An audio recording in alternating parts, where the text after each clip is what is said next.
OH media நேயர்களுக்கு என்னுடைய பணிவான வணக்கங்கள்.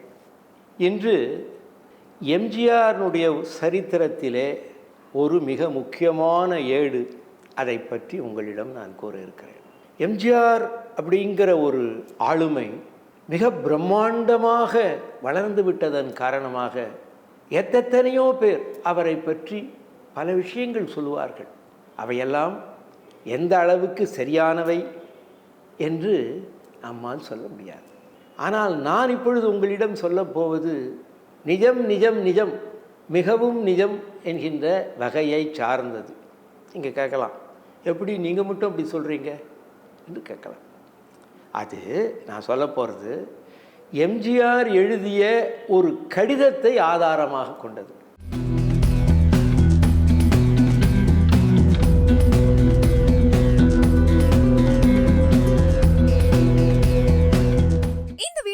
உங்களுக்கு வழங்குபவர்கள் பேசஸ் பே, secure digital payments with multiple features and great success rate.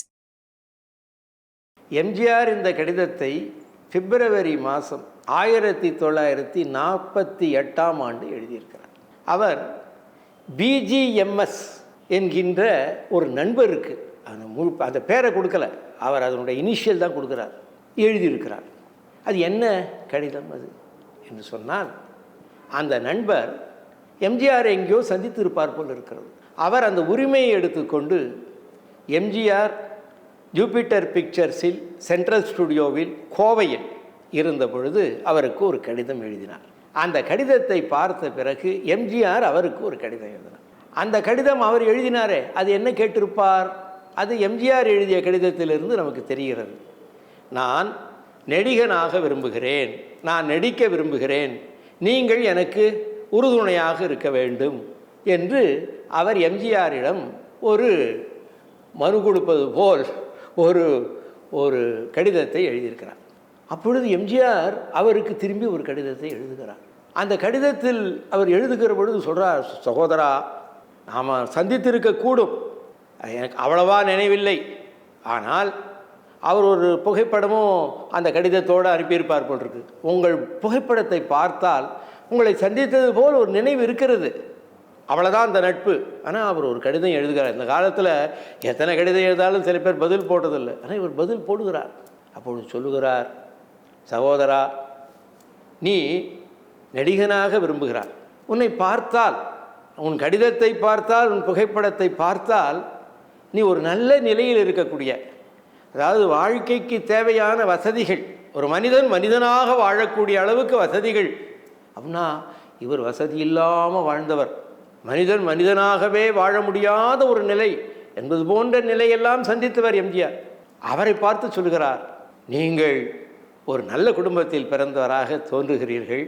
ஆனால் நான் ஒன்று சொல்லுகிறேன், இந்த நடிகர்கள் நடிகையர்கள் இவர்களெல்லாம் ஏதோ கனவான்கள் என்றும் கண்ணியமான நடத்தை உள்ளவர் என்றும் நீங்கள் நினைத்து கொண்டிருக்கிறீர்கள், அது தவறு சகோதரா என்று சொல்லுகிறார்.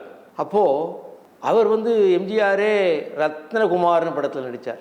அப்போது அதில் நடித்த பியு சின்னப்பா அதில் கதாநாயகனாக நடித்தார். ஒரு துணை வேடம் தான் எம்ஜிஆருக்கு. அப்போது அவர் ஒரு நாள், அவர் சாதாரணமாக கொஞ்சம் குடிக்கிற பழக்கம் உள்ளவர், எத்தனையோ பேருக்கு இருக்குது. அவர் குடிச்சிட்டு வந்துட்டார் ஒரு நாளைக்கு ஷூட்டிங்குக்கு.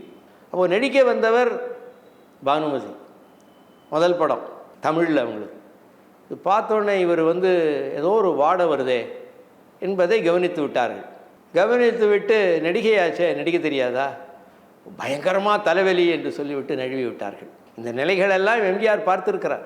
இந்த மாதிரி நடிகர்கள் குடிப்பதன் காரணமாக அவர்களுடைய மரியாதை கண்ணியம் எல்லாம் குறைகிறது. அதே மாதிரி இன்னொரு நடிகர் கூட, அவர் கூட நடித்தவர், ராஜபாட் வேடத்தெல்லாம் நடித்தவர், குடிச்சே அவர் அழிந்து போனார். இதெல்லாம் பார்த்து குடிக்கக்கூடாது, கண்ணியமான ஒரு நடவடிக்கை உள்ளவனாக இருக்க வேண்டும், நீ நல்ல குடும்பத்தில் வந்திருக்கிறாய், நீ ஒழுக்கமாக இருக்க வேண்டும், சினிமாவில் வந்தாலும் நீ ஒழுக்கமாக இருக்க வேண்டும், அதற்கு முன் நீ வேறு எந்த பணியில் இருக்கிறாயோ அந்த பணியில் ஒழுக்கங்களையெல்லாம் கடைபிடித்த பிறகுதான் சினிமாவுக்கு வர வேண்டும். உன்னை போன்ற ஒருவர் சினிமாவுக்கு வந்தால் சினிமா உலகத்துக்கே நல்லது, இதனுடைய கெட்ட பெயரெல்லாம் தீரும் என்பதெல்லாம் கூறுகிறார். அதை கூறிவிட்டு அவர் கேட்கிறார், நண்பா, சகோதரா, நீ எந்த உத்தேசத்தை கொண்டு திரைப்படங்களில் நடிக்க விரும்புகிறாய் என்று கேட்கிறார். சொல்லிட்டு, சரி நீ பணத்திற்காக வருகிறாயா என்று சொன்னால், நான் 10-12 ஆண்டுகளுக்கு முன் நான் திரையுலகத்துக்கு வந்தேன். ஆனால் இன்றைக்கு கூட ஒரு மோசமான நிலையில் தான் இருக்கிறேன். அதாவது அவர் ராஜகுமாரிங்கிற படத்தில் கதாநாயகனாக நடித்து அடுத்த படத்தில் கதாநாயகன் வேடம் கொடுக்கல அவருக்கு அதாவது அபிமன்யு என்கின்ற படத்திலே அவருக்கு அர்ஜுனன் வேடம். அதில் SM குமரேசன் என்பவர் தான் அபிமன்யு, அவருக்கு அப்பா. அந்த வேடம் தான் கிடைச்சிது அவருக்கு.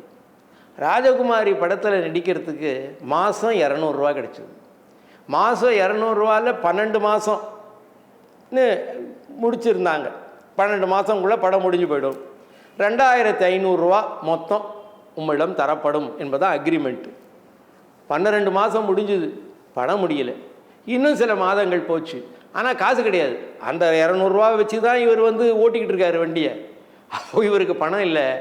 டான்ஸ் மாஸ்டர் குமார்கிட்டையும் அவரோட கூட ஆசிய வேடத்தில் நடித்த பின்னால் பயங்கர வில்லன், அவருடைய வில்லனான MN நம்பியார்கிட்டையும் பணத்தை கடன் வாங்கி வாழ்ந்து கொண்டிருக்கிறார். அப்பொழுதுதான் இந்த லெட்டர் எழுதுகிறார்.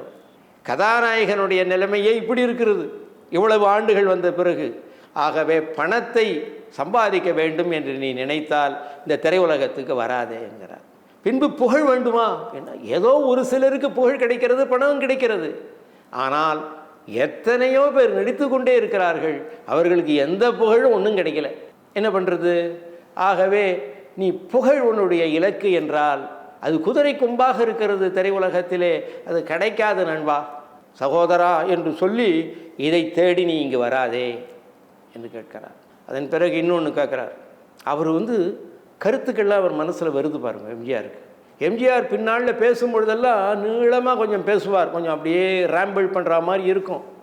ஆனால் சிந்திக்க வேண்டும் என்கின்ற ஆவலிலே எதையோ சிந்தனை உணர்ச்சி எல்லாத்தையும் கலந்து போயிட்டுருப்பார். அவர் ஒன்றுமே பேசவே தெரியாத, ஒன்றுமே இல்லாத பேச்சாளர் அல்லவர். அது சிந்திக்கிறார். மூன்றாவதாக கேட்கிறார், சோதரா நீ கலைக்காக வருகிறாயா? ஒரு உயர்ந்த கலையை படைக்க வேண்டும். இப்படி ஒரு படம் எடுத்தால் போகிறோம். இந்த ஒரு படத்தை 1 வருஷம் இல்லை, 2 வருஷம் இல்லை, 100 வருஷம், 1000 பேர் இல்லை, 1,00,000 பேர் இல்லை, உலகம் இருக்கிற வரைக்கும் இதை பார்த்து கொண்டிருக்கலாம் என்கின்ற ஒரு படைப்பு. அப்படி சில படைப்புள்ள சினிமாவில் இருக்கே. சிட்டிசன் கேன் அப்படின்னு ஒரு படம் இப்போ 48 ஏதோ வந்தது. ஆர்சன் வெல்ஸ் அப்படிங்கிறவர் எடுத்தார். அதை எப்போ வேண்டுமானாலும் பார்த்து கொண்டே இருக்கலாம். அது it has become masterpiece, classic. அதுக்காக நீ வருகிறாயா என்றால் கடவுளே அதெல்லாம் இங்கே கிடையாதப்பா. ஏதோ ஒரு 4 பாட்டு ஹிட் ஆகும், படம் ஹிட் ஆகிடும். ஏதோ 3 ஸ்டண்ட்டு பயங்கரமாக இருக்கும், மயிர்கூச்செறியக்கூடிய அளவில் இருக்கும், திடீர்னு ஹிட் ஆகிடும். ஏதாவது இந்த மாதிரி ஏதாவது ஹாஸ்யம் நல்லா இருக்கும் ஒரு படத்தில், ஹிட் ஆகிடும். இந்த மாதிரி ஏதாவது குருட்டாம்போக்கில் வந்த ஒரு விஷயத்தினால ஹிட் ஆகுதே தவிர கலையாவது கொலை தான் இங்கே இருக்குது, ஒரு சமாச்சாரமும் கிடையாது, அதுவும் நடைபெறாது.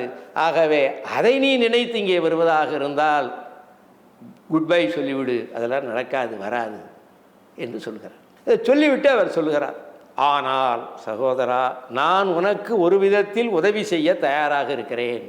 அதுதான் கொஞ்சம் கஷ்டமாகவும் இருக்கும், ஆனால் எம்ஜிஆரினுடைய வருங்காலத்தை கூறுவதாகவும் இருக்கும். அவர் என்ன சொல்கிறார், உன்னை வைத்து நடிகனாக பிரதம வேடத்தில் வைத்து படம் எடுப்பதற்கு சில தனவந்தர்கள் தயாராக இருந்தால் நீ எப்படி செய்ய வேண்டும், உனக்கான கதை தேர்வு எப்படி செய்ய வேண்டும், நீ எப்படி நடிக்க வேண்டும் என்றெல்லாம் உன்னை சரியான வழியிலே செலுத்துவதற்கு நான் தயாராக இருக்கிறேன்னு சொல்கிறார். ஒரு 35, 36 அவர் முதல் படம் வந்தது. 35லேருந்து உழைத்தவர் சத்திலீலாவதியில். அதிலேருந்து பார்த்துக்கிட்டு இருக்கார் இல்லையா அவர், யார் யார் என்னெல்லாம் நடிக்கிறாங்கன்னு சொல்லிட்டு.